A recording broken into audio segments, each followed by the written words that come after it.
The slap came so fast I didn't have time to react. My glasses went flying, shattering on the elegant ballroom floor as 130 guests watched in absolute silence. My cheek burned, but the pain in my chest was far worse. Juliet, my daughter-in-law, had just slapped me on her wedding day because I refused to hand over the keys to my apartment. "That's what you get for being so selfish," she screamed at me in front of everyone. "A woman your age doesn't need so much space." The silence that followed was deafening. No one moved to help me as I crouched down, trembling, to pick up my broken glasses. Some guests looked away, uncomfortable. Others whispered among themselves, but no one, absolutely no one, dared to defend the poor, old mother-in-law who had just been publicly humiliated. My son Ethan stood motionless, his gaze fixed on the floor as if I were invisible. "You're not welcome here anymore," Juliet continued, smoothing her pristine wedding gown. "Ethan and I need our privacy to start our new life. Your apartment would be perfect for us while we shop for something better." Her words were pure venom. For months I had endured her condescending comments about my worn-out clothes, my old car, my simple life. But this had crossed a line that should never have been touched. I rose slowly, feeling all eyes on me like sharp daggers. Tears streamed down my face, but inside, something had changed forever. That slap wasn't just a physical blow, it was the final straw. For years I had kept a low profile, living with humility and discretion. I had secrets no one, not even my own son, knew. Memories of the last few months began to bombard my mind as I slowly walked toward the exit. I remembered when Juliet first came to my apartment 2 years ago. Her face fell when she saw my modest home, my old furniture, my small kitchen. "Seriously? This is where Ethan's mom lives?" she had asked him, her voice just loud enough for me to hear. From that moment on, every visit had been a silent torture. "Aurora, you should move to a smaller place," she had told me 3 months ago during a family dinner. "At your age, you can't maintain such a big apartment. Besides, Ethan and I are thinking of having kids soon. We'll need more space." Her fake smile didn't fool anyone, except my son, who seemed to lose his personality whenever she spoke, acting like a puppet on a string. The humiliations had escalated gradually. First, it was the comments about my clothes. "Aurora, don't you have anything more modern to wear?" Then it was about my car. "That car is so old. It's dangerous for you to drive that." Next, it was my part-time job at the local flower shop. "I don't understand why a woman your age is still working instead of relaxing." Each phrase was a small, poisoned dagger stabbing at my self-esteem. My name is Aurora Hughes. I am 68 years old, and all my life, I have been a woman who prefers discretion over ostentation. I work at a small flower shop 3 days a week. I drive a 10-year-old car. I buy my clothes at discount stores. To the outside world, especially to Juliet, I am just a middle-class widow living on a fixed income. But that's exactly the image I have carefully cultivated for decades. What none of those people looking at me with pity knew was that my life had been completely different before my husband passed. My husband, Robert, had not been the office worker everyone believed. We had made a conscious decision to live modestly, to keep our true wealth a secret, to protect our family's privacy in a way that I now understood had been prophetic. As I walked out of the ballroom, the guests' conversations followed me like a toxic cloud. "Poor thing, she looks so fragile," whispered Juliet's aunt. "The bride is right. That woman can't take care of herself anymore," added Ethan's cousin. "She should be in a retirement home, not living alone," another guest commented with false compassion. Each word was like acid pouring on open wounds. The cool temperature of the ballroom's air conditioning contrasted sharply with the suffocating heat in my chest. My hands trembled as I fumbled for my cell phone in my worn black purse, a purse I had used for 5 years, not because I couldn't afford a new one, but because I had learned to value practicality over appearances, something my daughter-in-law would clearly never understand. I dialed a number I knew by heart, a number I hadn't used in over a year because I had naively hoped it would never be necessary. "Carlos, it's Aurora. I need you to come to the Royal Oaks Ballroom immediately," Yes, right now. Bring the documents you know about. It's time for them to know the truth. My voice trembled, but there was a firmness in it I hadn't felt in a long time. Are you sure, Mrs. Hughes? Carlos asked with his professional but concerned voice. Once we do this, there's no turning back. I glanced back at the ballroom one last time, where I could see Juliet laughing with her friends, likely telling them how she had put her useless mother-in-law in her place.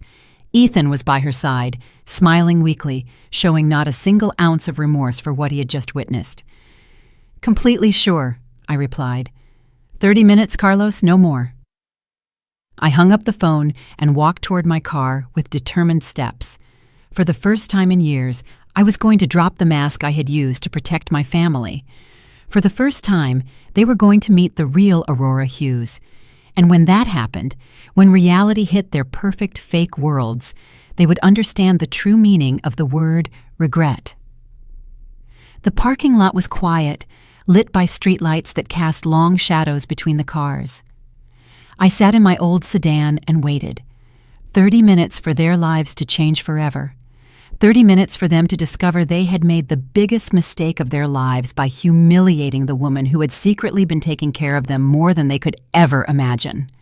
While I waited in my car, memories of how I had reached this moment began to flood my mind like an unstoppable avalanche. It had all started exactly 2.5 years ago, when Ethan came to my apartment with that nervous smile I knew so well from when he was a boy. "Mom, I want you to meet someone very special," he had told me. And there she was, Juliet, with her perfectly styled hair, her designer clothes, and that smile that didn't reach her eyes. From the very first moment, I knew something wasn't right. The way she looked at my apartment, evaluating every corner with thinly veiled disdain, told me everything I needed to know about her intentions. "How cozy," she had murmured as she looked at my secondhand furniture and my sun-faded curtains. Her tone suggested the opposite. Ethan, completely blinded by what he believed was love, didn't notice the condescension in her voice. That first dinner had been a silent disaster. Juliet barely touched the food I had lovingly prepared, claiming she was watching her figure. When I asked her about her family, she gave evasive answers, but not before asking me about my financial situation with a curiosity that I found alarming. "And how do you manage on a widow's pension, Aurora? It must be hard to get by on so little money," she had said with fake concern. What Juliet didn't know was that I had been observing her as much as she had been observing me. Over the next few months, I began to notice patterns that put me on high alert. Every time they visited my apartment, she would make comments about how outdated everything was, about how I deserved something better in my golden years. But her eyes always lingered on the details that really mattered. The prime location of the building, the panoramic view from my balcony, the size of the rooms. One day, while Ethan was in the bathroom, I heard her speaking softly on the phone in my kitchen. "Yes, Mom, his mom's apartment is in a super expensive area. If I can get her to move to a smaller place, we could stay here until we have our own place. She's so naive, she'll probably even thank us for helping her with the transition." Her words cut through me like a knife, but I maintained my composure when she returned to the living room, feigning innocence. From that moment on, every interaction with Juliet became a carefully orchestrated performance on both our parts. She played the concerned daughter-in-law, worried about her mother-in-law's well-being, while I pretended to be the vulnerable old woman who needed guidance. But inside, I was gathering information, observing her moves, understanding her true motivations. It was like a game of chess where we both thought we were winning. The following months brought a gradual escalation in her attempts at manipulation. First, there were the subtle suggestions. "Aurora, I've seen some lovely apartments for people your age, with all-inclusive services and no maintenance worries." Then came the more direct pressures. "You can't keep living alone at your age. It's dangerous. What if you fall and no one finds out for days?" Each argument was designed to make me feel incompetent and helpless. Ethan, my own son, began to echo the same phrases like a trained parrot. "Mom, Juliet is right. Maybe it would be better for you to consider moving to a more manageable place." Seeing him gradually transform into that woman's puppet was more painful than any direct insult. The son I had raised with so much love and sacrifice now saw me as an obstacle to his happiness. The psychological campaign intensified after they announced their engagement. Visits became more frequent but also more tense. Juliet had started bringing real estate magazines and brochures for senior communities. "I'm just exploring options for you, Aurora.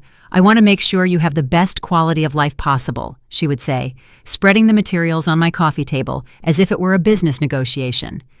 But I had been doing my own research. One afternoon, when they went out to run wedding errands, I decided to call an old friend who worked in real estate. "Amelia, I need you to investigate something for me," I told her. "There's a couple who are very interested in my apartment, and I want to know more about their real financial situation." What I discovered chilled me to the bone. Juliet and Ethan were neck-deep in debt. The wedding they were planning cost more than $50,000, completely financed with credit cards and personal loans. The apartment they were renting was on the verge of eviction for non-payment. The luxury cars they drove were financed with payments they couldn't afford. Their lifestyle was a facade built on suffocating debt. Everything started to make sense. The rush to get married, the insistence that I move, the constant comments about my economic vulnerability. It wasn't love that had united this couple. It was the desperate need to find a solution to their financial problems. And my apartment, located in one of the most exclusive areas of the city, was their lifeline. The revelation hit me like a slap to the soul. My son, the boy I had raised with values of honesty and hard work, had chosen the easy path of manipulation and deceit. He had allowed an ambitious woman to convince him to see his own mother as a resource to be exploited instead of a person to be loved and respected. In the weeks leading up to the wedding, their attempts became more aggressive. "Aurora, you can't keep being so selfish," Juliet had said to me just 3 days before the ceremony. "Ethan and I have sacrificed so much for this marriage. The least you can do is help us with housing." Her words no longer even wore the mask of fake concern. It was a direct demand disguised as a family favor. That night, I had made a decision that would change everything. I called Carlos, my financial advisor, and the only man I had completely trusted since my husband Robert's death. "Carlos, I need you to prepare some documents. It's possible I'll very soon have to reveal information I've kept secret for years." His voice had become serious immediately. "Mrs. Hughes, are you sure this is the right time?" He had warned me with the wisdom of someone who had handled my affairs for more than a decade. "Once this information is public, you can't take it back. The consequences could be devastating for family relationships." But I had already made up my mind. The family I had tried to protect with my silence had chosen to betray me. And now, sitting in my car in the ballroom parking lot, waiting for Carlos to arrive with the documents that would change everything, I realized the moment of truth had come. 25 more minutes, and Juliet, Ethan, and all those guests who had looked at me with pity would discover who Aurora Hughes really was. 25 more minutes, and their perfect worlds built on lies and greed would crumble like sandcastles. The night breeze rustled the tree leaves around the parking lot, creating dancing shadows under the lights. It was strangely poetic that on such a beautiful night, so many illusions were about to die forever. 20 minutes had passed since my call to Carlos, and every second felt like an eternity. From my car, I could see the golden lights of the ballroom, hear the cheerful music and laughter spilling out of the open windows. It was surreal to think that in just a few minutes, that celebration would turn into a nightmare for the main players. I closed my eyes and let the most painful memories of the last few months flood my mind. I needed to remember exactly why I had reached this point of no return. The biggest humiliation had happened just 2 weeks before the wedding, during what Juliet had called an important family meeting. She had arrived at my apartment, accompanied not only by Ethan, but also by her parents, a perfectly planned ambush. "Aurora, we want to talk to you about your future," Juliet's mother, an haughty woman who looked at me as if I were a bothersome insect, had begun. "We believe it's time for you to make responsible decisions about your life," continued Juliet's father, a burly man who had surveyed my apartment with the eyes of an appraiser evaluating a property. "At your age, living alone in such a big place is not only unnecessary, but dangerous. What if you have a medical emergency and no one finds out for days? Their words were rehearsed, too perfect to be spontaneous. Ethan had remained silent throughout the conversation, nodding occasionally like a well-trained puppet. Seeing him there, sitting next to a family that treated me like an obstacle, was like watching the son I had raised die before my eyes. "Mom," he finally said, in a voice I no longer recognized. "They're right. Juliet and I have been talking, and we think it would be better for everyone if you moved to a place more appropriate for your age." "Appropriate for my age?" I repeated, feeling the anger begin to boil inside me. "And who gets to decide what's appropriate for me? You?" Juliet's mother exchanged a knowing look with her husband, as if my words confirmed something they had already discussed. "Aurora, we understand this can be difficult to accept, but you must think about what's best for Ethan and Juliet." "What's best for them?" I murmured, beginning to understand the true dimension of the conspiracy that had been woven behind my back. "And I suppose my apartment would be perfect for them to start their married life, right?" The awkward silence that followed my question was all the answer I needed. They had planned every detail of this conversation, every argument, every psychological pressure. Juliet took control at that moment, deploying her full arsenal of emotional manipulation. "Aurora, it's not just about the apartment, it's about your well-being. We've been doing research, and we found a wonderful residence for people your age. It has 24-hour medical services, social activities, prepared meals. You could make friends with people who understand what you're going through." Her fake smile made me nauseous. "What I'm going through?" I asked, feigning confusion. "And what exactly do you think I'm going through, Juliet?" She looked at Ethan for support before answering. "Well, loneliness, financial uncertainty, the fear of not being able to take care of yourself. It's normal at your age, Aurora. You don't have to be ashamed of needing help." The audacity of this 28-year-old woman telling me what was normal at my age left me speechless for a moment. But then I saw something in her eyes that chilled me. The absolute certainty that she had a right to my life, my home, my decisions. To her, I was no longer a person with autonomy, but an obstacle to be removed with as little resistance as possible. "We've run the numbers," Juliet's father continued, pulling out a folder they had clearly prepared in advance.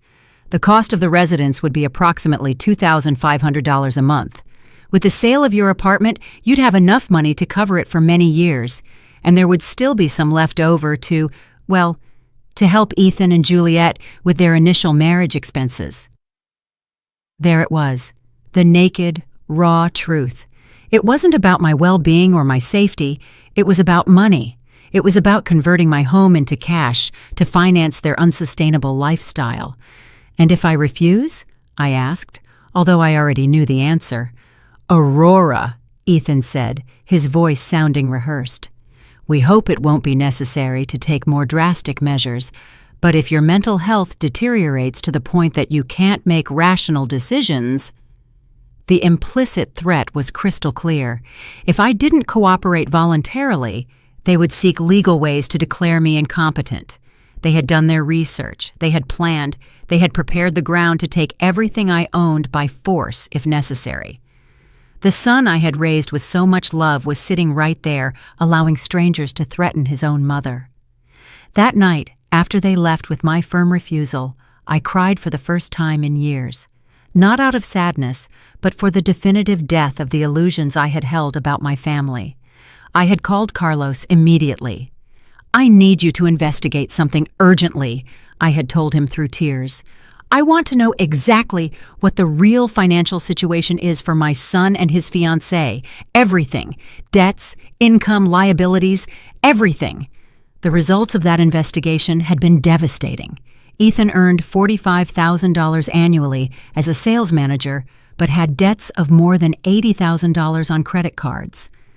Juliet worked part-time as an image consultant, making maybe $4,000 a year, but spent as if she had an executive salary. Together, they owed more than $120,000, not counting the loans they had taken out for the wedding. The apartment they rented for $2,000 a month was 3 months behind on payments. The cars they drove were financed with payments that took up 60% of their combined income. Their main credit card was maxed out, and they had started using cash advances to pay other debts. They were in a financial freefall, and my apartment represented their only hope of salvation.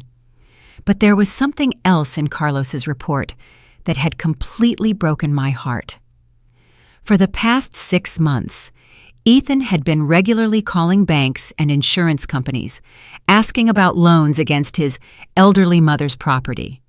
He had been asking about legal procedures to obtain financial power of attorney over senior citizens. My own son had been planning my systematic dispossession for months. The most painful information had come at the end of the report.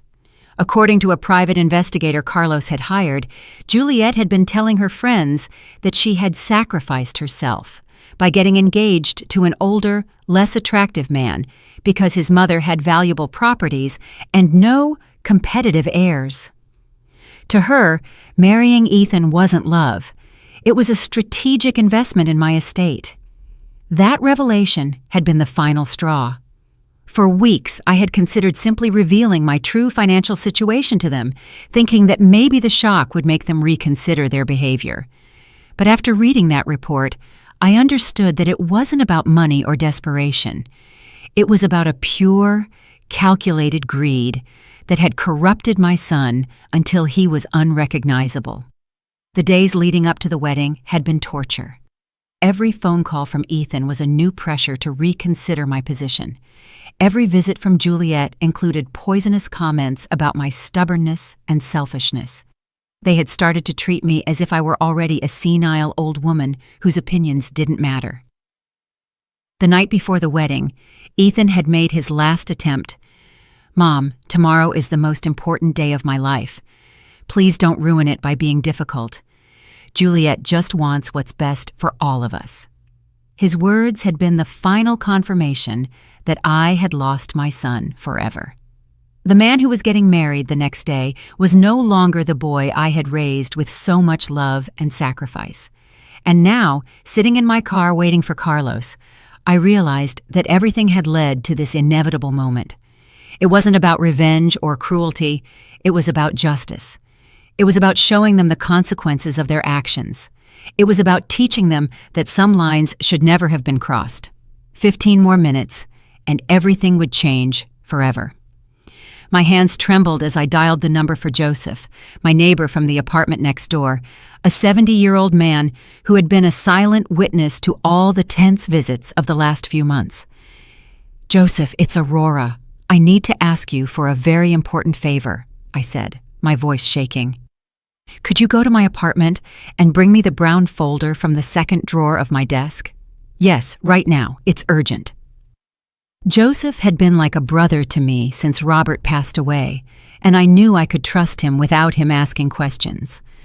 While I waited, I remembered the conversation I had with Joseph just a week earlier. He had witnessed from his balcony when Juliet arrived with a real estate appraiser without notifying me.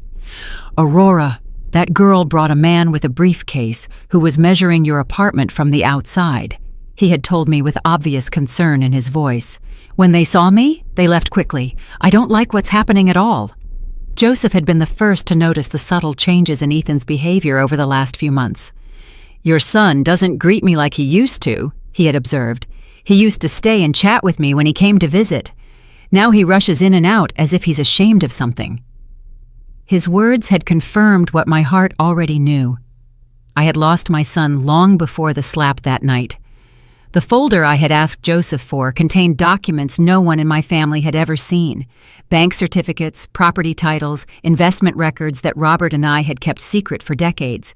Documents that proved the poor widow living on a modest pension was actually a woman with enough resources to change lives with a single decision.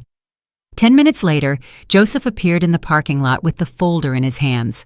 "Aurora, what's going on? You look very upset," he asked as he handed me the documents. "It has to do with Ethan's wedding," I explained briefly what had happened in the ballroom. and I saw his face harden with every detail. "That woman is a viper," he muttered. "I always knew it." "Joseph, in a few minutes, a man named Carlos will arrive. When you see him, tell him I'm waiting for him here," I asked. "And Joseph, after tonight, many things are going to change. I want you to know you have always been like family to me." His eyes filled with tears as he nodded. "You're family to me too, Aurora. Do what you have to do." As Joseph returned to the building, I opened the folder and began to review documents I hadn't looked at in months. The first was a bank statement showing a balance of $5,400,000 in an investment account. The second was the property title for a downtown office building that generated monthly rent of $50,000. The third was the deed to a beach house I had bought as an investment 10 years ago. Robert had been a genius at investments, starting with a small import business and turning it into a silent empire. Together, we had made the decision to live modestly to protect our privacy and our family's security. "Visible wealth attracts problems," Robert used to say. "Invisible wealth gives you power." I never imagined I would have to use that power against my own son. Each document in that folder represented years of hard work and smart decisions. The flower shop where I worked 3 days a week wasn't because I needed the money, but because I liked to stay active and connected to the community. The old car I drove wasn't due to economic limitations, but because I had learned that unnecessary ostentation only brings problems. My apartment, the one Juliet so coveted, was actually the least valuable property in my portfolio. I had bought it not for its economic value, but for the memories it held. It was where Robert and I had spent our last years together, where we had planned our future, where he had passed away in my arms after a brave battle with cancer. But there was something else in that folder that would change everything for Ethan and Juliet. For the last 3 years, since my son had started having financial problems, I had been secretly paying many of his debts. The credit card payments he thought came from a work bonus were actually coming out of my account. The special discount on his rent that he had negotiated with his landlord was money I transferred monthly.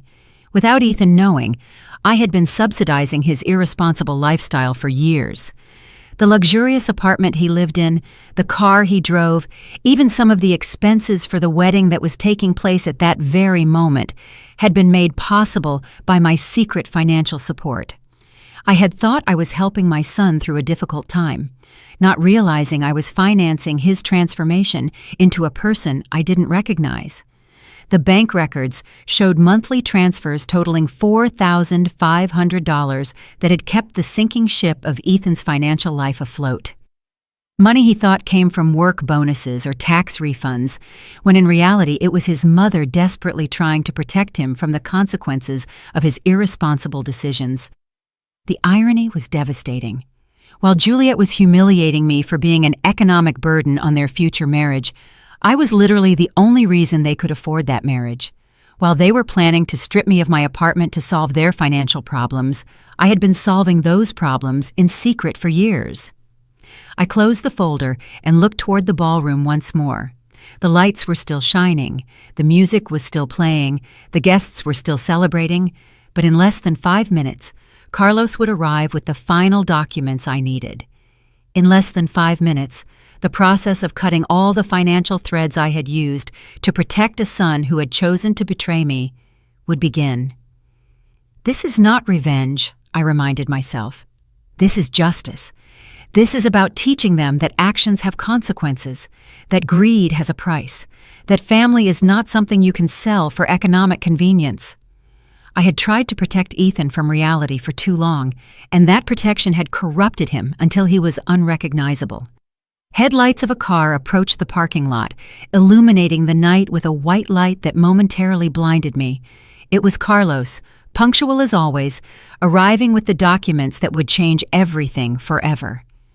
I got out of my car and walked toward him, feeling how each step took me further away from the Aurora I had been and closer to the woman I needed to become.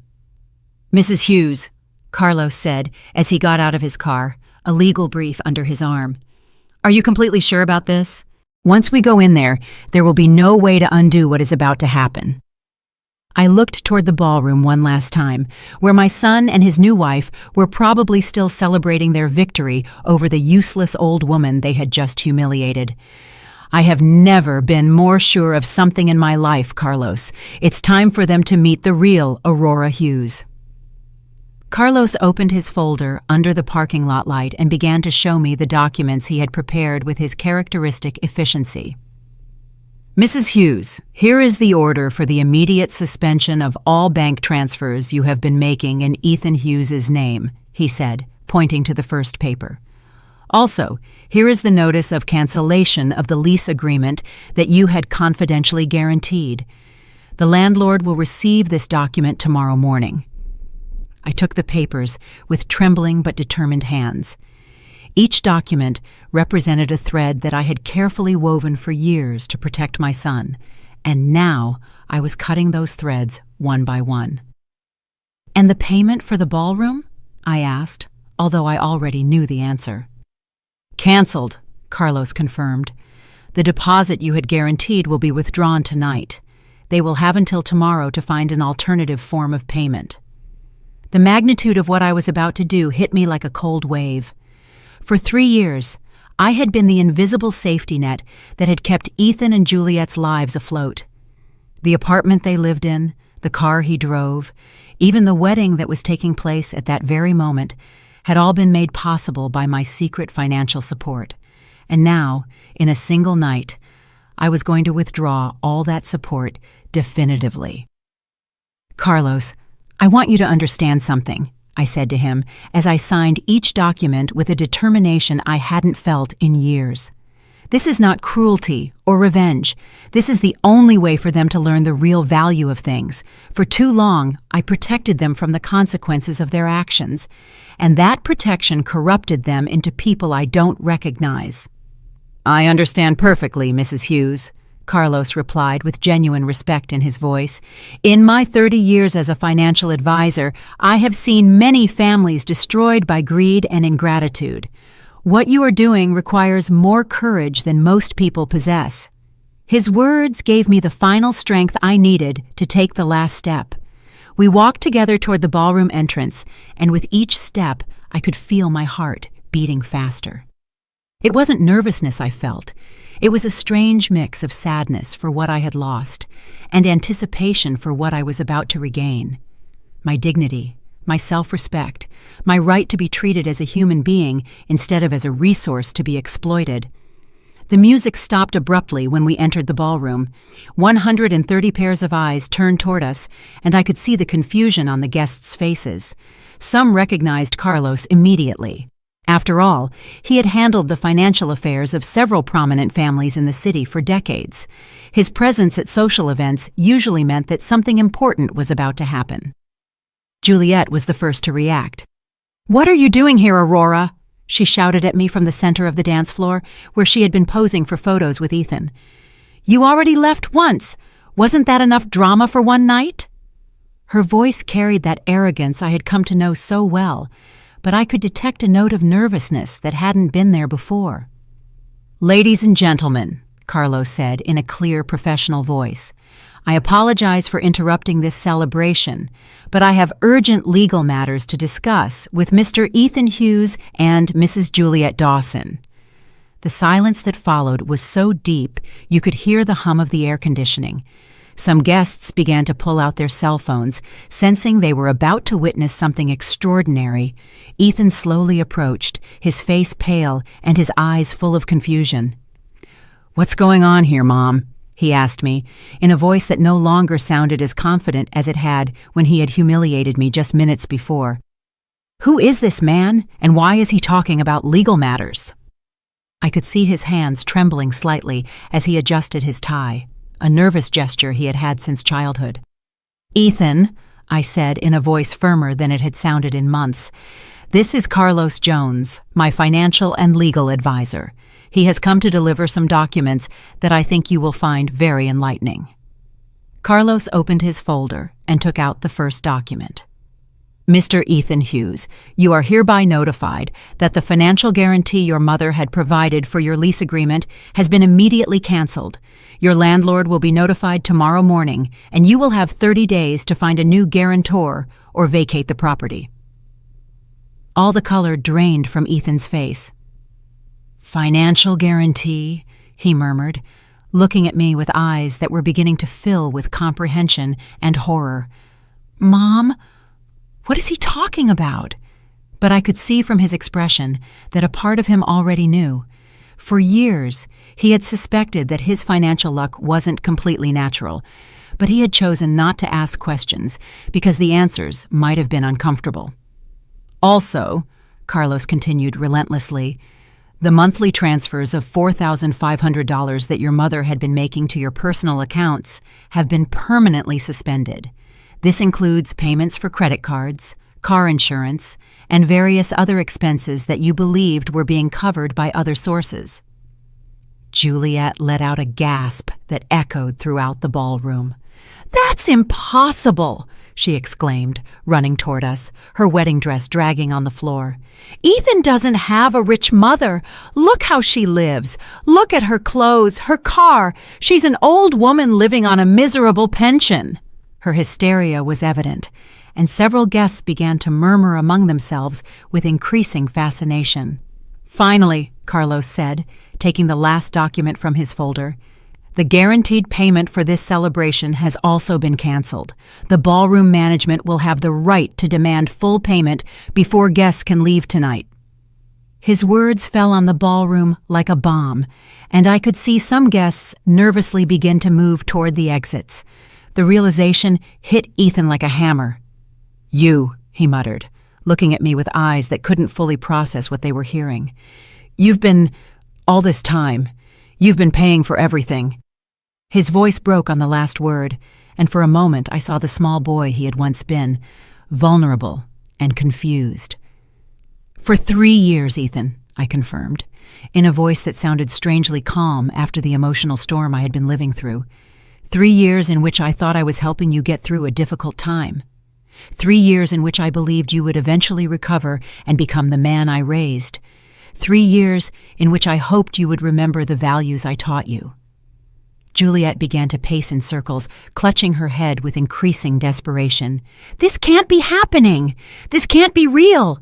she screamed, as the guests watched her with a mix of horror and morbid fascination. "You're a poor old woman. You work at a flower shop. You drive a 10-year-old car. You can't have money." "Appearances are deceiving, Juliet," I said finally, feeling decades of careful performance come to an end. "For years, I chose to live simply because my husband and I believed that visible wealth attracts problems. It turns out we were right. It's just that the problems came from where we least expected them." The music had stopped completely, and the only sound in the ballroom was the agitated breathing of the newlyweds and the growing murmurs of the guests, who were beginning to understand that they were witnessing something completely unexpected. Some were already recording with their phones, instinctively knowing that this story would become urban legend. "Mom," Ethan said, his voice broken. "Please, there has to be some way to fix this. The wedding, the guests, everything." But I could see in his eyes that he was finally beginning to understand the magnitude of what he had lost. Not just money or financial support. He had lost his mother, the woman who had loved him unconditionally for 35 years. "The only way to fix this, Ethan," I replied, "was not to break it in the first place." The silence in the ballroom became deafening. 130 guests held their breath as they processed what they had just heard. Juliet stood motionless for the first time all night, her eyes darting between Carlos, the documents, and my face, as if trying to find a crack in the reality that was collapsing around her. Ethan just stared at me with an expression I will never forget, a mixture of shock, belated comprehension, and absolute horror.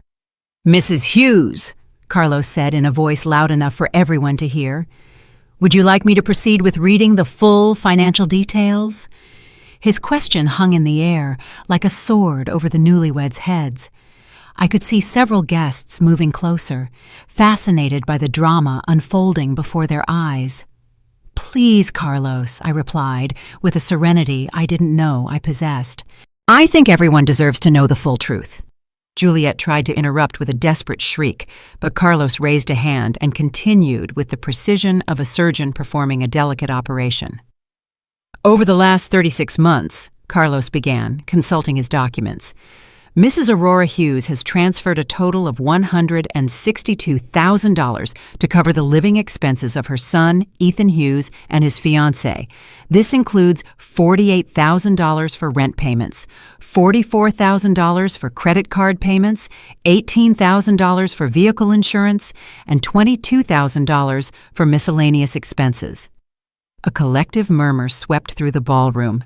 Some guests exchanged glances of astonishment. Others pulled out calculators on their phones to verify the figures. Juliet's mother, who had remained seated at the head table throughout the confrontation, slowly stood up, her face completely pale. "Furthermore," Carlos continued relentlessly, "Mrs. Hughes personally guaranteed the total cost of this celebration, including the ballroom, food, music, flowers, and photography, for an amount of $53,000, money which, as I mentioned earlier, is no longer available to cover these expenses." Juliet finally found her voice, but what came out was more of a wail than coherent words. "This is impossible! It's a lie! No one can have so much money and live like a pauper!" She turned to the guests as if looking for support, but found only fascinated faces, and some who were clearly amused by her desperation. "My dear Juliet," I said with a calm that contrasted dramatically with her hysteria, "you have just learned a very valuable lesson about judging people by appearances. For years, I chose to live simply because my husband Robert and I valued privacy above ostentation. It turned out to be a very wise decision." Ethan finally reacted, approaching me with hesitant steps. "Mom, please, there has to be an explanation. There has to be a way to resolve this. You can't destroy my life like this." His voice broke on the last word, and for a moment, I felt a pang of maternal pain that almost made me waver. "Destroy your life?" I repeated, feeling the anger begin to boil inside me again. "I'm destroying your life? Wasn't it your wife who slapped me in front of 130 people? Wasn't it you who stood by without saying a word while I was being humiliated? Wasn't it you who planned to strip me of my home?" The truth of my words resonated in the ballroom like church bells. Several guests nodded, clearly remembering the scene that had started all this drama. Some even had videos on their phones of the slap Juliet had given me, digital evidence of the cruelty that had triggered this revelation. "But that was different," Ethan muttered, though his voice lacked conviction. "We didn't know. We didn't understand. We thought you really needed help." His excuses sounded pathetic even to himself, and I could see some guests exchanging looks of contempt. "You didn't know?" I asked, my voice rising for the first time all night. "You didn't know you were planning a family ambush to pressure me into selling my home? You didn't know you had brought a real estate appraiser without my knowledge? You didn't know you had been investigating legal ways to declare me incompetent if I didn't cooperate?" With each question, Ethan's posture shrank. Carlos took advantage of the moment to pull another document from his folder. "Mr. Hughes, I must also inform you that your mother has decided to amend her will. All assets that were previously designated for you to inherit have been redirected to charities dedicated to protecting seniors from family abuse." The impact of this declaration was like a silent explosion. Juliet staggered backward as if she had been physically hit. "You can't do that!" she shrieked, her mask of composure finally falling completely. "We're your family. Ethan is your only son. You can't disinherit him over a stupid fight." "A stupid fight," I repeated, letting the words hang in the tension-filled air. "Is that how you describe a family conspiracy to strip an old woman of her home? Is that how you justify slapping your husband's mother on her own wedding day?" My voice had turned icy, and I could see some guests flinch. Juliet's father, who had remained silent throughout the confrontation, finally approached with an expression of poorly disguised panic. "Mrs. Hughes, I think we're all a little upset by the emotions of the day.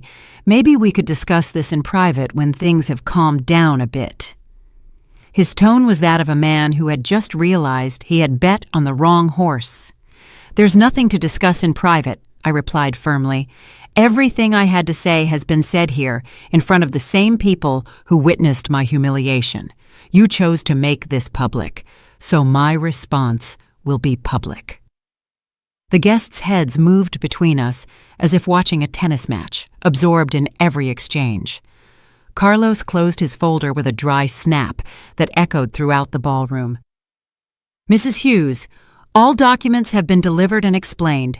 The legal effects will begin immediately."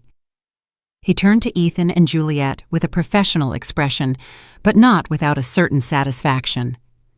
"I suggest you contact your own legal and financial advisors as soon as possible." Juliet finally collapsed. She literally dropped into a nearby chair and began to cry with uncontrolled sobs that echoed through the ballroom. "Everything is ruined," she murmured through her tears. "Everything we planned, everything we worked for, it's all destroyed." Her wedding dress, once immaculate, was now wrinkled and stained with tears. "No," I said, approaching her for the first time since the slap. "What's destroyed are the lies, the greed, and the lack of respect. What's destroyed is the illusion that you can treat people like objects and expect there to be no consequences." I stopped in front of her, forcing her to look up. "This is what happens when you mistake kindness for weakness." Ethan went to his wife and placed a trembling hand on her shoulder. "Juliet, we have to find a way to fix this. There has to be something we can do." But even as he spoke, I could see in his eyes that he knew it was too late. Some bridges, once burned, cannot be rebuilt.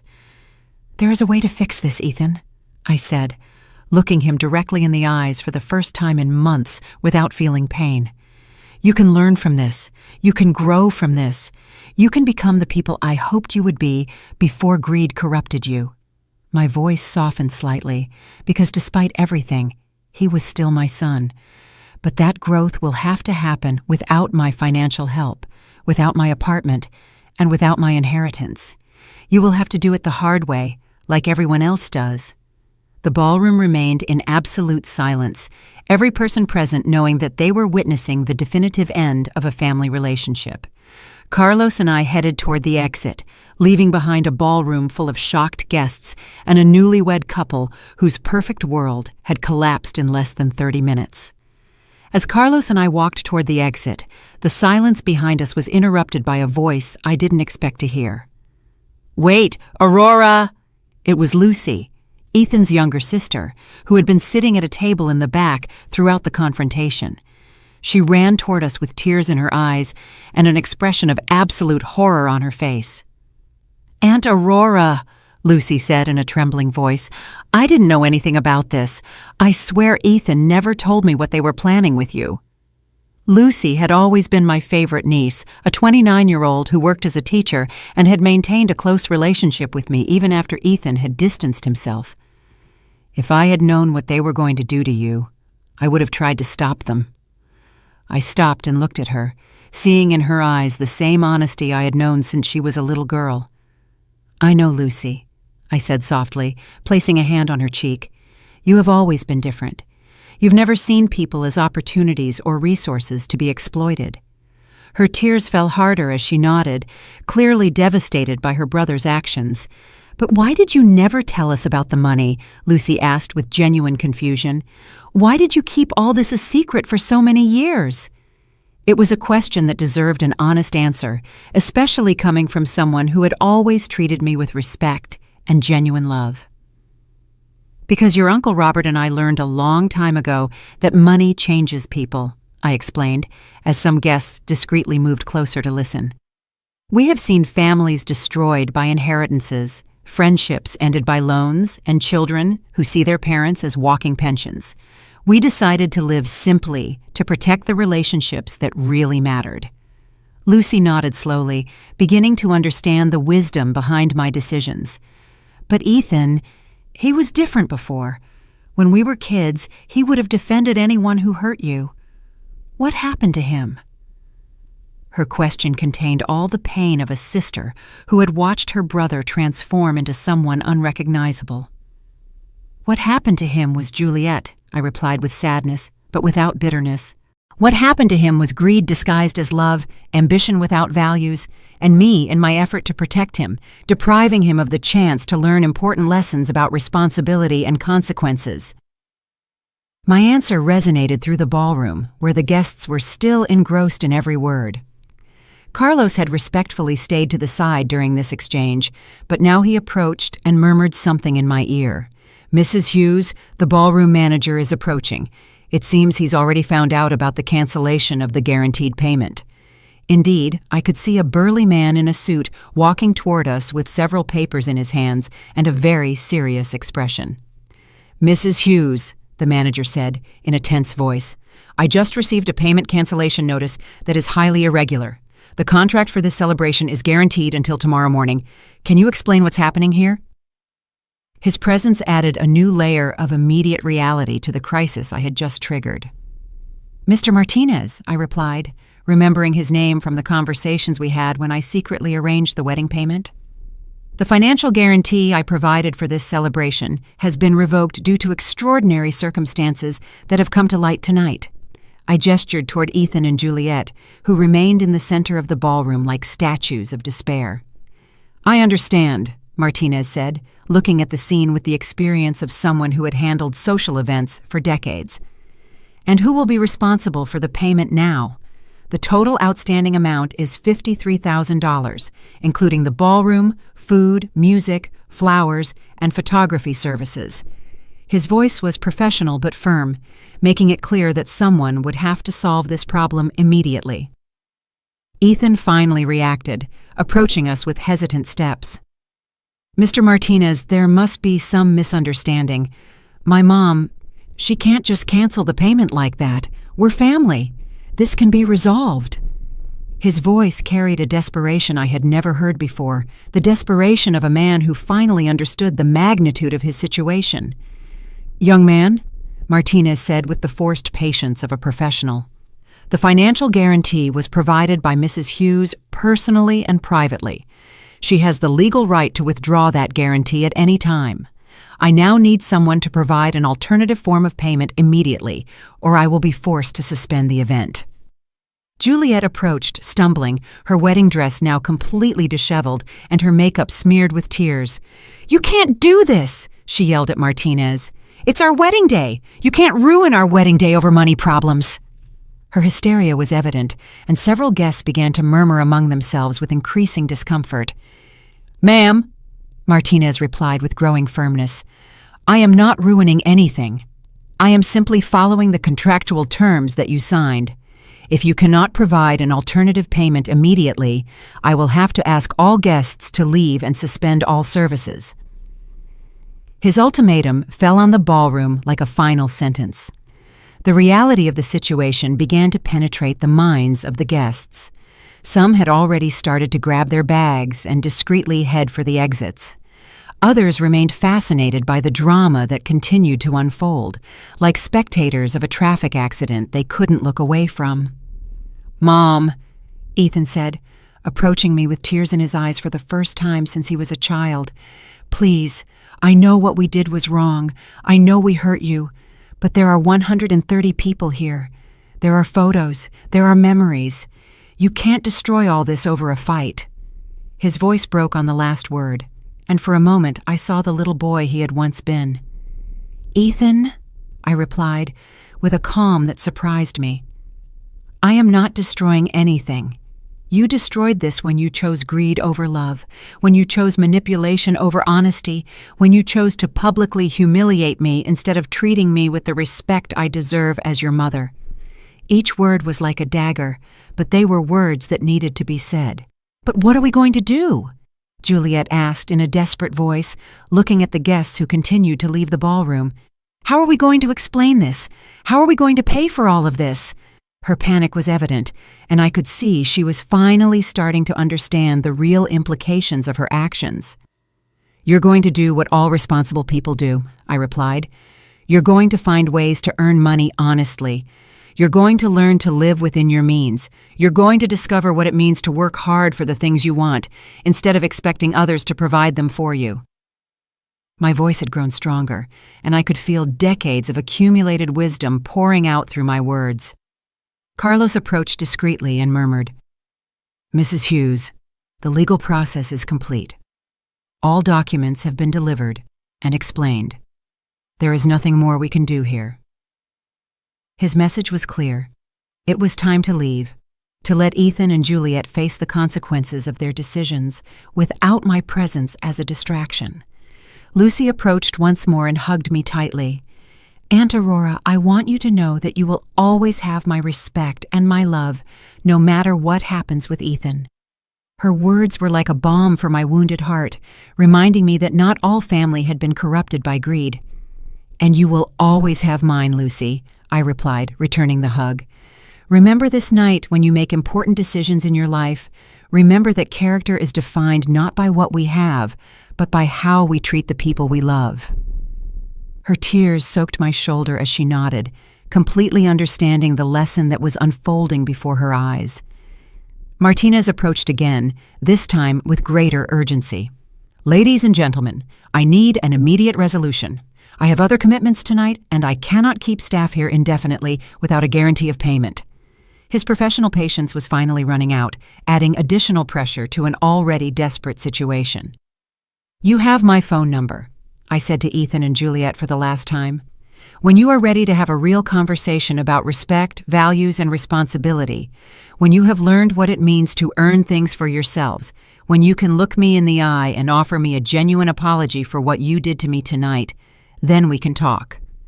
But for that," I added, looking at them directly, "first you will have to find a way to solve the mess you created here, all on your own." With those words, I turned and walked toward the exit with Carlos, leaving behind a ballroom full of chaos, despair, and the harsh reality of deserved consequences. 3 days after the wedding, my apartment had become a refuge of peace I hadn't experienced in years. Joseph had come over every morning with coffee and pastries from the local bakery, making sure I was okay after what he called the night Aurora reclaimed her dignity. His visits had been a balm for my soul, reminding me that I still had chosen family who valued me for who I truly was. The phone had rung incessantly for these 3 days. Ethan had called 37 times, leaving messages that evolved from initial anger to desperate pleading. Juliet had sent 14 text messages, each more hysterical than the last. Her parents had shown up at my door twice, demanding that I fix the mess I had caused, but I had held my ground with a calmness that surprised even myself. Carlos arrived that morning with news that, while expected, was devastating in its full scope. "Mrs. Hughes," he had told me as we drank tea on my balcony, "I have received reports from all fronts. Ethan and Juliet were evicted from their apartment yesterday morning. The ballroom has initiated legal proceedings to recover the $53,000 owed. Their credit cards have been canceled for non-payment." "And where are they living now?" I had asked, although a part of me already knew the answer. "With Juliet's parents," Carlos replied. "Apparently, it's a 2-bedroom apartment where 3 people already live. The situation is tense, according to my sources." His expression suggested that tense was a very conservative description of reality. That afternoon, while I was watering my plants on the balcony, I saw a familiar car park in front of the building. It was Lucy, but this time she wasn't alone. With her was Amelia, my old friend from the real estate sector. And to my surprise, Joseph got out of the back seat. "Aurora!" Lucy yelled from the sidewalk. "We need to talk to you. There are things you need to know." When they arrived at my apartment, their faces wore a mixture of urgency and concern that immediately put me on alert. "Aunt Aurora," Lucy began, "I've been investigating some things since the wedding night, things I think you need to know before it's too late." She sat on my couch with a folder in her hands that looked as official as the one Carlos had carried to the ballroom. "Too late for what?" I asked, pouring her some tea while trying to stay calm. Amelia cleared her throat and spoke for the first time. "Aurora, for the last 3 days, I've been doing some digging into Ethan and Juliet's financial situation. What I found goes beyond what any of us imagined. They had been planning this for more than a year," Amelia continued, opening the folder to reveal documents that made me feel sick to my stomach. I found evidence that Juliet had been consulting with lawyers specializing in mental competency cases for seniors. They had a detailed plan to legally declare you incompetent and gain control over all your properties. Joseph, who had remained silent until then, leaned forward with a grave expression. Aurora, there's more. That night, after you left the ballroom, I overheard Juliet talking on the phone with someone. She was saying that the old woman had ruined everything, but they still had Plan B. His words sent a shiver down my spine. Plan B? I repeated, feeling my stomach clench with a mixture of fear and anger. Lucy took my hand and squeezed it gently. Aunt Aurora, they've been telling everyone you've gone senile, that the scene at the wedding was evidence that you've lost touch with reality. They're building a case for a judge to declare that you can't handle your own affairs. The magnitude of their betrayal expanded before me like an infected wound. It wasn't enough to have publicly humiliated me, to have planned to strip me of my home, to have conspired against me for months. Now they were trying to use my justified response to their cruelty as evidence of mental incompetence. It was a wickedness that surpassed anything I had imagined possible. But that's not all, Amelia added, her voice trembling. I've discovered that Juliet has been spreading rumors in the neighborhood about your erratic behavior. She has visited several of your neighbors, suggesting that they should report anything concerning they observe about you. The systematic nature of her defamation campaign left me breathless.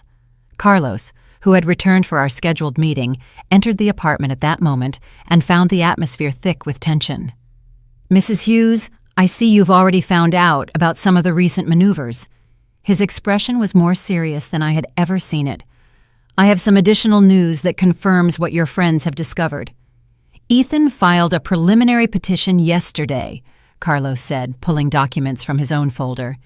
He is requesting that a court evaluate your mental competency based on what he calls irrational behavior and erratic financial decisions. He has provided sworn statements from several witnesses who were present at the wedding. Sworn statements? I asked, feeling the anger begin to replace the shock. What kind of statements? Carlos consulted his papers before answering. Statements describing your unjustified emotional outburst against an innocent young couple.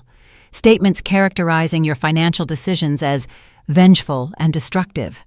Statements suggesting that you have lost the ability to make rational decisions. Lucy squeezed my hand tighter. Aunt Aurora, they've convinced several wedding guests to sign declarations. Most of them don't really understand what was going on that night. They just saw an old woman attacking newlyweds. Her voice contained all the frustration of someone who had seen the truth but felt powerless to make it prevail.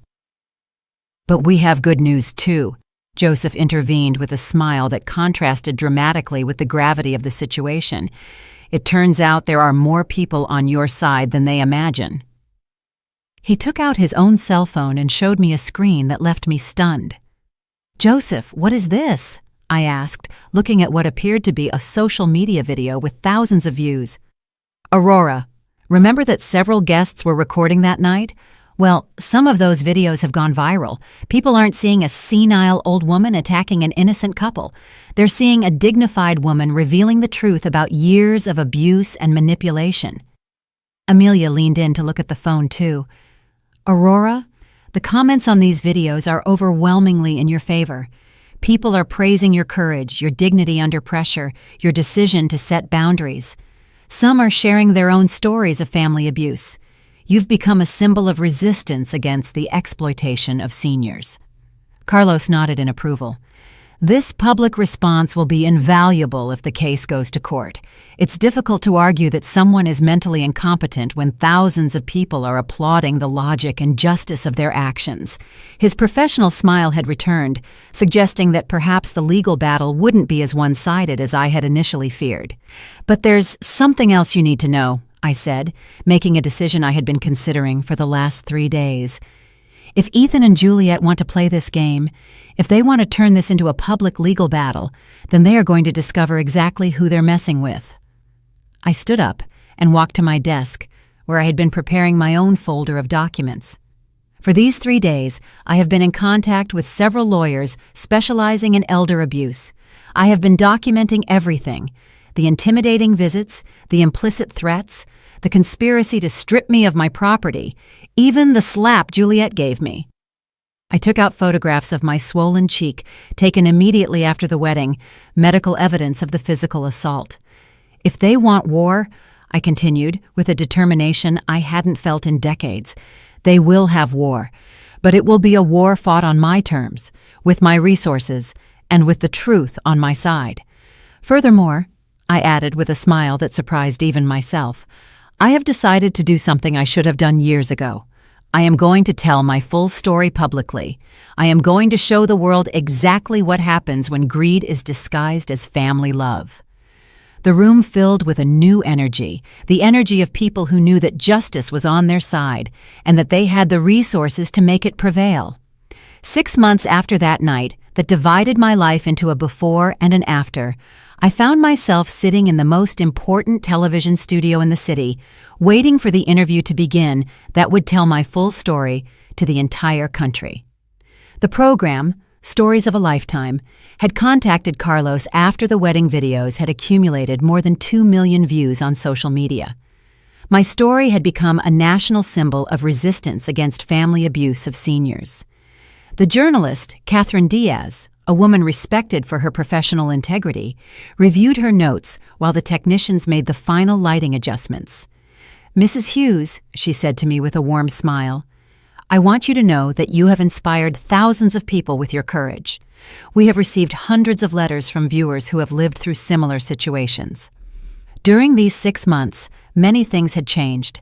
The legal case Ethan and Juliet tried to build against me collapsed spectacularly when Carlos presented evidence of their conspiracy to declare me incompetent. Not only did they lose the case, but they were fined for legal frivolity and ordered to pay my attorney fees, which amounted to $45,000. The bankruptcy that followed was swift and devastating. Ethan had lost his job when his employer found out about the public scandal. Juliet had tried to start an image consulting business, but the viral videos had ruined her professional reputation. They were now living in a 1-bedroom apartment in the suburbs, working part-time jobs and struggling to pay their accumulated debts. "We are on the air in 5 minutes, the program director announced. I looked at the cameras that would soon broadcast my story to millions of homes, feeling a mix of nervousness and determination. At my side was Carlos, who had agreed to appear with me to explain the legal aspects of the case. In the audience were Joseph, Lucy, and Amelia, my pillars of support during these difficult months. The most painful thing about these 6 months had been Ethan's complete silence. After losing the legal case, he had made no attempt to contact me. There were no calls asking for forgiveness, no letters explaining his behavior, no acknowledgement that his actions had been wrong. It was as if he had decided that it was easier to hate me than to face the reality of what he had done. Juliet, on the other hand, had tried to contact me several times. Her messages had evolved from legal threats to desperate pleas for financial help. The last message, received just 2 weeks earlier, said, "Aurora, I know we made mistakes, but we're family. Ethan is sick with stress and I'm pregnant. Please, you can't let your grandchild grow up in poverty." The news of the pregnancy had been like a dagger to my heart. I was going to be a grandmother, but my grandchild would grow up in a home filled with resentment toward me. However, I had learned the most difficult lesson of my life. I couldn't save people who didn't want to be saved. Trying to do so only perpetuated their destructive behavior. "Mrs. Hughes, we'll start in 30 seconds, Catherine informed me. I took a deep breath and thought of all the people who had written to me after seeing the videos, telling me their own stories of family abuse, seniors whose children had taken control of their finances, parents emotionally blackmailed by irresponsible adult children, grandparents threatened with not seeing their grandchildren if they didn't provide financial support. We are live in 3, 2, 1. The red light on the camera came on, and Catherine began with an introduction she had rehearsed perfectly. Good evening and welcome to Stories of a Lifetime. I am Catherine Diaz, and tonight we have with us Aurora Hughes, a 68-year-old woman whose story has shocked the nation and put the issue of family abuse against seniors at the center of a national debate. Mrs. Hughes, Catherine continued, turning to me, 6 months after the events at your son's wedding, how does it feel to know that your story has inspired so many people? Her question was direct but compassionate, allowing me to start on my own terms. I feel grateful, I replied, feeling my voice stabilize as I spoke. Grateful that something as painful as the loss of my relationship with my son has served to help other people in similar situations. For months I felt lonely and confused, wondering if I was the one who was wrong. Now I know that what I went through is more common than any of us would like to admit. Catherine nodded and consulted her notes. Tell us about the years leading up to that night, when you started to realize that something wasn't right in your relationship with your son and his fiancée. It was the question I had been waiting for, the opportunity to explain how emotional and financial abuse develops gradually, almost imperceptibly. It started with small things, I explained, remembering those early signs I had ignored out of love, comments about my age, suggestions that I could no longer take care of myself, subtle pressures for me to make decisions that truly benefited them. Family abuse rarely begins with blows or shouting. It begins with the slow erosion of your self-confidence, with making you question your own reality. Carlos leaned forward to add legal context. What Aurora describes is a classic pattern we see in elder abuse cases. The perpetrators, especially when they are family members, use psychological manipulation tactics before proceeding to more direct forms of coercion. It's insidious because it's disguised as loving concern. And the moment of the revelation? Catherine asked. When did you decide to expose the truth about your financial situation? It was the question I knew would come, the one that required me to explain the most difficult decision of my life. The slap, I replied simply. When Juliet slapped me in the middle of the ballroom in front of 130 people for refusing to hand over the keys to my apartment, I knew she had crossed a line I couldn't ignore. In that moment, I understood that it was no longer about protecting my family from the consequences of their actions. It was about protecting myself from continuing to be abused. The interview continued for 45 minutes, covering all aspects of my story. I talked about the decision to live simply to protect my privacy, about the years of secret financial support I had provided, about the conspiracy to declare me incompetent, and about the legal battle that followed. Each answer was designed not only to tell my story, but to educate others about the warning signs and available resources. Mrs. Hughes, Catherine said near the end of the program, do you have a message for your son if he is watching this interview tonight? It was the most difficult question, the one I had been both dreading and hoping for. I looked directly into the camera, knowing there was a chance Ethan was watching. Ethan, if you are listening to this, I want you to know that I still love you. I will always love you because you are my son. But loving someone doesn't mean allowing them to abuse you. Loving someone doesn't mean sacrificing your dignity for their convenience. Loving someone doesn't mean becoming a victim of their greed. The doors to my heart will always be open for you, I continued, feeling tears begin to well up in my eyes. But only if you can walk through them as the honorable man I tried to raise you to be. Only if you can look me in the eye and accept full responsibility for your actions. Only if you can show that you have learned that family is built on love and respect, not on opportunism and manipulation. And for all the people watching this who recognize their own story in mine, I added, addressing the broader audience, I want you to know that you have the right to be treated with dignity, no matter your age. You have the right to make your own decisions about your money, your home, your life. You have the right to set boundaries with family members who treat you badly, and you have the right to seek help when those boundaries are violated. When the cameras turned off, the studio erupted in applause from the production crew. Catherine hugged me with tears in her eyes. Aurora, that was one of the most powerful interviews I have ever done. It's going to change lives. Carlos nodded proudly, knowing we had achieved something bigger than winning a legal case. That night, as I drove back to my apartment with Joseph, Lucy, and Amelia, I felt more at peace than I had been in years. I had told my story, I had defended my truth, and I had used my pain to help others. No matter what the future held with Ethan, I knew I had done the right thing. "Aurora," Lucy said from the back seat, "I am so proud of you. You have turned the worst experience of your life into something that will protect thousands of people." Her words resonated in my heart as we arrived home. The apartment that Juliet had once coveted now truly felt like a home again, not because I had won a legal battle, but because I had finally learned to value myself enough to demand the respect I deserved. I had discovered that sometimes the only way to save a relationship is to be willing to lose it.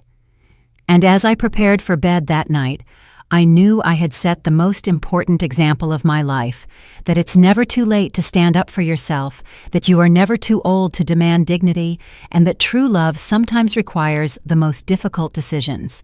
My story had ended, but my life was just beginning again. 2 years have passed since that night that divided my life into a before and an after.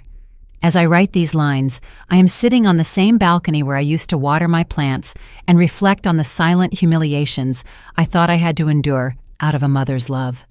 How different the world looks when you finally find the courage to put a price on your dignity. The morning began, like all of them have for the last 18 months, with a call from Carmen, the coordinator of the Aurora Hughes Foundation for the Protection of Seniors. Yes, I decided to use my name for the charitable organization I founded with part of my redirected inheritance. "Aurora, we have 23 new cases this week," Carmen informed me, with that mixture of sadness and determination that characterizes those of us who work in this field. All similar patterns.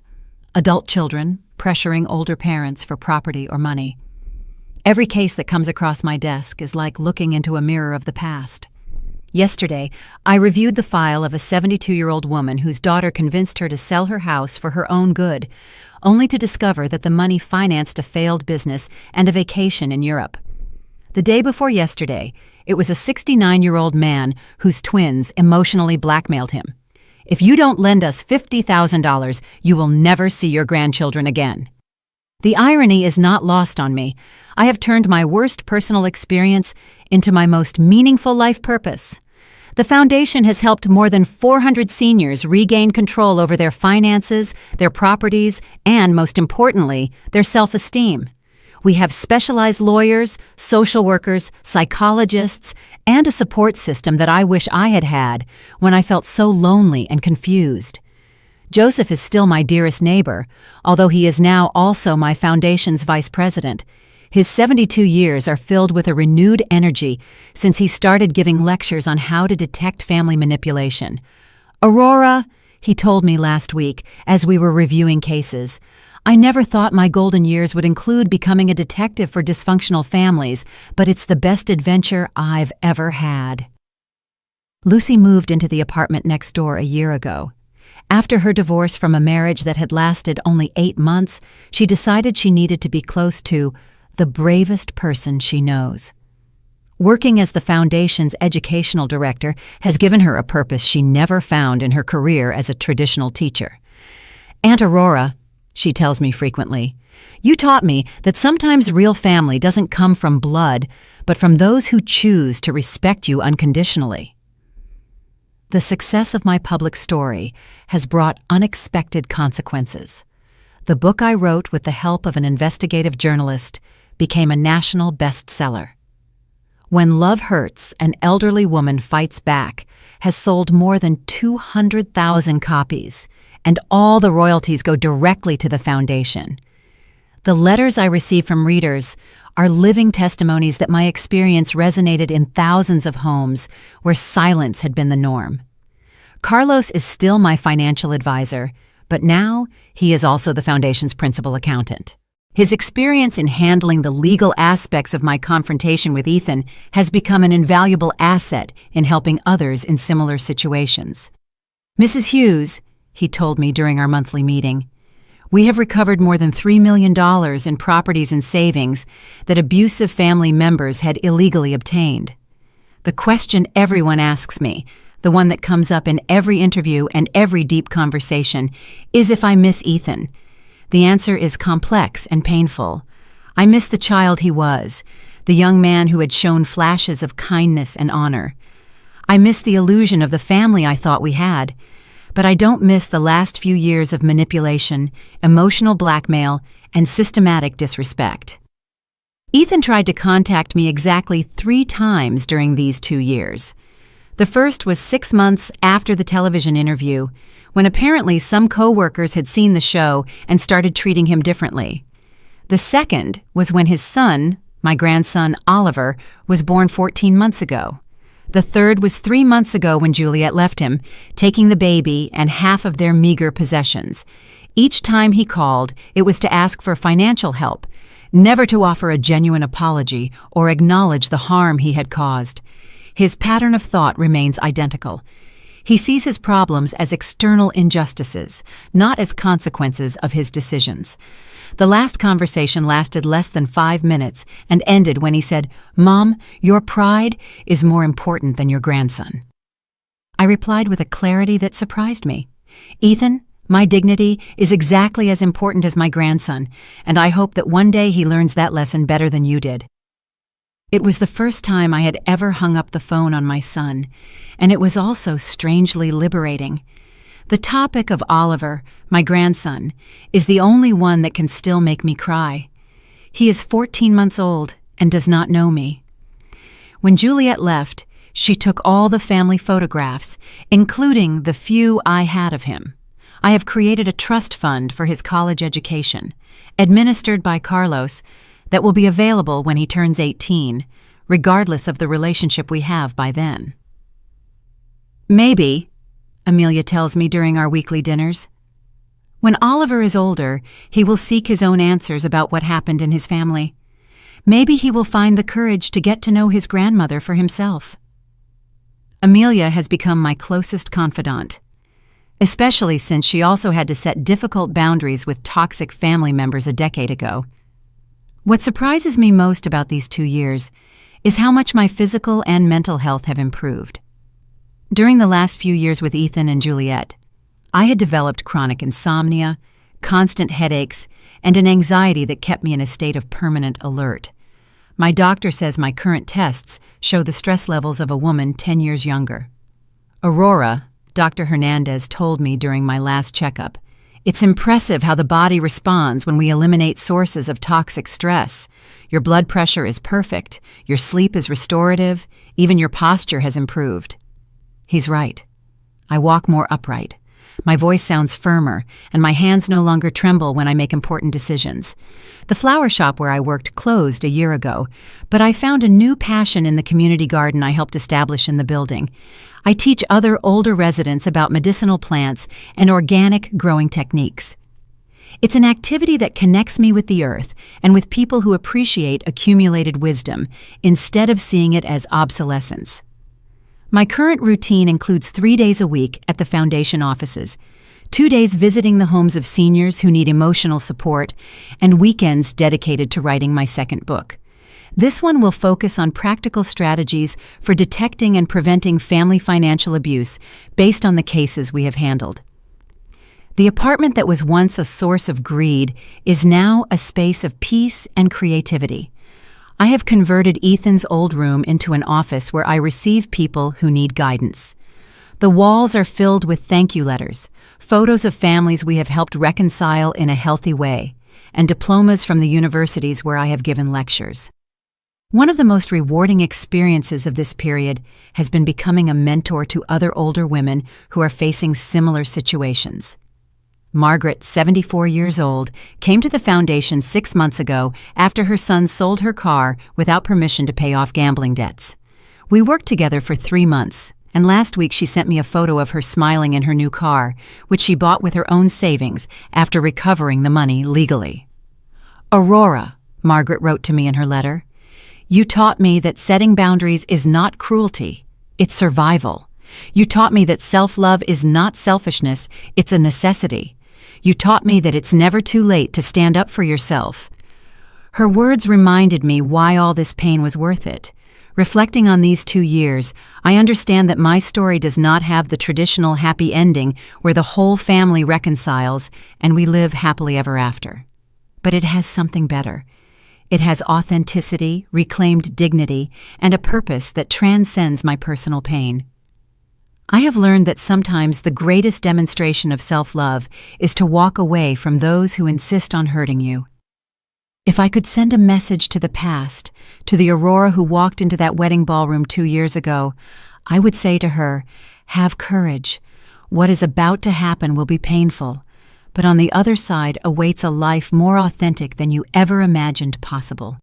Peace awaits you, the peace that comes from knowing you will never again allow anyone to treat you as if you are disposable." Tonight, as I finish writing these reflections, I look toward the future with renewed hope. Tomorrow, I have a meeting with senators to discuss new legislation to better protect seniors from family abuse. Next week, I am inaugurating the Foundation's 3rd Regional Center. Next month, I will begin a documentary series on this topic that will be broadcast nationally.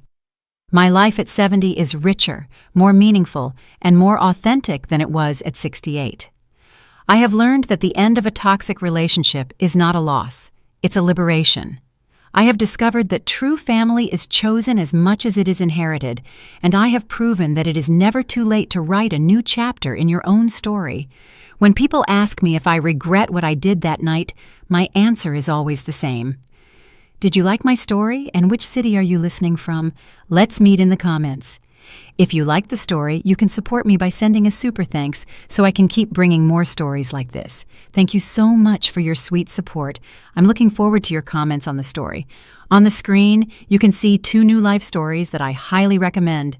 There's so much more on my channel. Don't forget to subscribe. See you in the next life story with love and respect.